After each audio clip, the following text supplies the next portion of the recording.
Spoken English sentences class 10. மலர்கள் அவளால் அலங்கரிக்கப்பட்டன.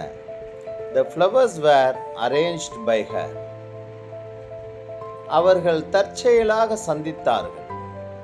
They met by chance.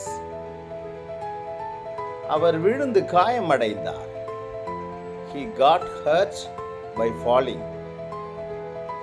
நான் தவறுதலாக அறைக்குள் நுழைந்தேன்.